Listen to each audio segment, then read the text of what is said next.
வணக்கம். இது இன்றைய பார்வை நிகழ்ச்சி. தொத்துப்பொறியில் கிடைத்த ஜனாதிபதி தேர்தல் வெற்றியை அடுத்து பொது தேர்தலில் அமோக வெற்றி கிட்டியது போல மலைத்து போன தேசிய மக்கள் சக்தி பெருமெடுப்பு எடுக்க தொடங்க இருக்கிறது. ஆனால் அதன் பின்னரும் உள்ளூராட்சி தேர்தலில் மக்கள் கொடுத்த பின்னடைவு பெறுவேறு தேர்தலை கண்டு அஞ்சும் ஒரு நிலையை ஆளும் தரப்புக்கு ஏற்படுத்த இருக்கிறது. தங்கள் அதிகாரத்திற்கு வந்தால் ஒரு வருடத்திற்குள் உள்ளாட்சி தேர்தலை மாகாண சபை தேர்தல்களையும் நடத்தி முடிப்போம் என்று இந்த தேர்தல் எல்லாவற்றுக்கும் முன்னர் ஆர்வமாக வாக்குறுதி கொடுத்திருந்தது இந்த தேசிய மக்கள் சக்தி. அப்போது இந்த வாக்குறுதிகள் கொடுத்த காலத்திற்கும் இப்போதைய நிலைமைக்கும் இடையில் சட்ட ரீதியாக பல புதிய நிலைப்பாடுகள் ஏதும் உருவாகிவிடவில்லை. இந்த ஜனாதிபதி தேர்தல் காலத்தையொட்டி தேசிய மக்கள் சக்தி வாக்குறுதி அளித்திருந்த போதிலும் சட்ட நிலைமைகள் தான் இதன் போதும் தொடர்ந்து நீடித்துக் கொண்டிருக்கிறது. அப்படி இருந்தும் அதிகாரத்திற்கு வந்த ஒரு வருடம் கடந்தும் வாக்குறுதி அளித்தபடி இன்னும் மாகாண சபை தேர்தலை நடத்த அரசாங்கம் முற்படவில்லை. மாறாக அதை நிரந்தரமாக இழுத்தடிப்பதற்கான புதிய வியாக்கியானங்களையே இந்த அரசு தரப்பால் இப்போதும் முன்வைக்கப்பட்டுக் கொண்டிருக்கிறது. இந்த மாகாண சபை தேர்தல் சட்டங்கள் குறித்து முடிவெடுப்பதற்காக நாடாளுமன்ற தெரிவுக்குழு என்ற முடிவை இப்போது அரசு மக்களுக்கு கொடுத்திருக்கிறது. 1.5 வருடங்களுக்கு முன்னர் தேசிய மக்கள் சக்தி எதிரணியில் இருந்த போது அதே நிலைமைதான் இப்போது மாகாண சபை தேர்தல் விடயத்தில் தொடர்ந்தும் நீடித்துக் கொண்டிருக்கிறது. அப்போது தேர்தல்களில் வென்றால் ஒரு வருடத்திற்குள் மாகாண சபை தேர்தலை நடத்துவோம் என்று வாக்குறுதி கொடுத்த காலத்தில் என்ன நிலைமை இருந்ததோ அதே நிலைமைதான் இப்போதும் நீடித்துக் கொண்டிருக்கிறது. அப்படி இருக்க இந்த மாகாண சபை தேர்தலை எப்படி நடத்துவது என்று ஆராய்வதற்கு நாடாளுமன்ற தெரிவுக்குழு என்று புது கருத்தை அரசு மக்களுக்கு இப்போது கொடுத்திருக்கிறது. அரசின் அந்த கயிற்றை விளங்கிக் கொண்டு மக்கள் வாழாவிருக்க வேண்டியதுதான் ஒரு கட்டாயமாக இருக்கிறது. இந்த நாடாளுமன்ற தெரிவுக்குழு அமைத்து தேர்தலை எப்படி நடத்துவது என்று ஆராய்ந்து முடிவு கண்டு அதன் பின் எல்லை நிர்ணயம் செய்வதற்கு எல்லை நிர்ணய ஆணைக்குழு நியமித்து அதிலும் ஆராய்ந்து அதிலும் முடிவு செய்து அதன் பின்னர் தேர்தலை எப்படி நடத்துவது என்று தீர்மானிக்க குறைந்தது இன்னும் 2-3 ஆண்டுகள் சென்றுவிடும். அரசின் உத்தேச திட்டத்தின்படி புதிய அரசமைப்பை தனது ஆட்சி காலத்தின் இறுதியில் அப்போது அரசு செய்ய வேண்டியிருக்கும்.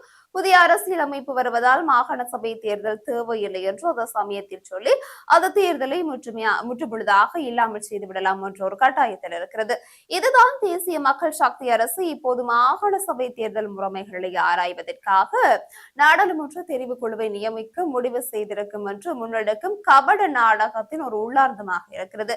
இந்த மாகாண சபை தேர்தல் தமக்கு சாதகமாக வராது என்ற அச்சத்தில் மூழ்கி இருக்கும் தேசிய மக்கள் சக்தி அதனால் அந்த தேர்தலுக்கு நிரந்தரமாக அப்படிப்பட்ட ஒரு ஆடிப்படைக்கக்கூடிய நகர்வாகவே நாடாளுமன்ற தெரிவுக்குழு என்ற விடயத்தை முன்தள்ளி இருக்கிறது. தப்பிதவறி கிடைத்த 3-2 பெரும் பங்கு பெரும்பான்மையுடனான புது தேர்தல் வெற்றியை வைத்துக் கொண்டு ஆட்சி அதிகாரத்தை முழு அளவில் ஆண்டு அனுபவித்து நீடிக்க இந்த ஜேவி புள்ளிட தேசிய மக்கள் சக்தி அரசு முடிவு செய்துவிட்டமையை இந்த விடயங்கள் நமக்கு புலப்படுத்தி நிற்கிறது. இந்த நிலையில்தான் மாகாண சபை தேர்தலை இந்த ஆண்டு நடத்துவதாக அரசாங்கம் குறிப்பிட்டிருக்கிறது. தேர்தலுக்கு நாங்கள் தயாராக இருக்கிறோம். இருப்பினும் மாகாண சபை தேர்தலை தொடர்ந்து பிற்போடுவதற்கு அரசாங்கம் பல்வேறு முயற்சிகளை மேற்கொள்கிறது என்று ஸ்ரீலங்கா பொதுஜன பெரமுனவின் பொதுச் செயலாளர் சாகர காரியவசம் ஒரு கருத்தை வெளிப்படுத்தி இருக்கிறார். அவர் மேலும் தெரிவிக்கும் போது ஒரு கருத்தை சொல்லியிருக்கிறார். அரசியலமைப்பின் பிரகாரம் உரிய காலத்தில் நடத்தப்பட வேண்டிய இந்த மாகாண சபை தேர்தல் கால வரையறையின்றி பிற்போடப்பட்டுள்ளமைக்கு நல்லாட்சி அரசாங்கத்தின் அரசு தலைவர்களும் ஜனாதிபதி அனுரகுமார திசாநாயக்க தலைமையிலான மக்கள் விடுதலை முன்னணி மற்றும் தமிழ் தேசிய கூட்டமைப்பும் எதிர்க்கட்சி தலைவர் சஜித் பிரேமதாச தரப்பினரும் பொறுப்பு கூற வேண்டும் என்றும் ஒரு கருத்தை முன்வைத்திருக்கிறார். இந்த நல்லாட்சி அரசாங்கத்தின் காலப்பகுதியில் நமது அரசியல் எழுச்சி மற்றும் செல்வாக்கை கண்டு அச்சமடைந்தே மாகாண சபை தேர்தல் சட்டத்தில் திட்டமிட்ட வகையில் நெருக்கடி ஏற்படுத்தப்பட்டு எந்த தேர்தல் முறைமையின் கீழ் தேர்தலை நடத்துவது என்று சிக்கல்கள் ஏற்படுத்தப்பட்டிருக்கிறது. இந்த ராஜபக்சர்கள் வெற்றியோ அல்லது தோல்வியோ உரிய காலத்தில் தேர்தலை நடத்தியிருக்கிறார்கள். இதனை எவராலும் மறக்க முடியாது.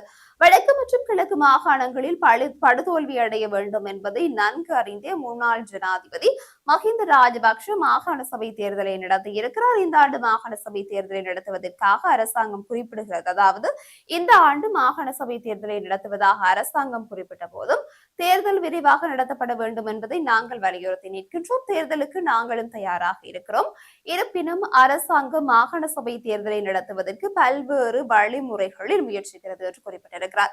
இதேவேளை மாகாண சபை தேர்தலை எந்த முறைமையின் கீழ் நடத்துவது என்பதை ஆராய்ந்து அறிக்கை சமர்ப்பிப்பதற்கான நாடாளுமன்ற விசேட தெரிவுக்குழு ஒன்றை நியமிப்பதற்கான யோசனை மிக விரைவில் நிறைவேற்றப்பட இருக்கிறது. சபை முதல்வரால் சமர்ப்பிக்கப்பட்டிருக்கக்கூடிய இந்த யோசனை நாடாளுமன்றத்தின் நிகழ்ச்சி நிரலில் உள்ளடக்கப்பட்டிருக்கிறது. கலப்பு தேர்தல் முறைமை, வாக்களிக்கும் உரிமை மற்றும் வெளிநாடுகளில் உள்ள இளைஞர்கள் வாக்களிப்பதற்கான உரிமையை உறுதிப்படுத்துதல் உள்ளிட்ட தேர்தல் முறைமையொன்றை உருவாக்குவதற்கு விரிவான விவாதங்களை மேற்கொள்ள வேண்டியிருப்பதாகவும் ஒரு கருத்து முன்வைக்கப்பட்டிருக்கிறது. இந்த நிலையில் தெரிவுக்குழுவின் அறிக்கை அதன் மூலம் கூட்டத்தினத்திலிருந்து 3 மாத காலத்திற்குள்ளது நாடாளுமன்றத்தால் நீடிக்கப்பட்ட காலத்திற்குள் சமர்ப்பிக்க வேண்டும் என்றும் கேட்டுக் கொள்ளப்பட்டிருக்கிறது. இத்துடன் இன்றைய பார்வை நிகழ்ச்சி நிறைவு பெற்றது. மீண்டும் நாளைய தினம் இதே போன்ற ஒரு சிறப்பான இன்றைய பார்வை நிகழ்ச்சியோடு உங்கள் அத்தனை பேரையும் சந்திக்கிறேன். வணக்கம்.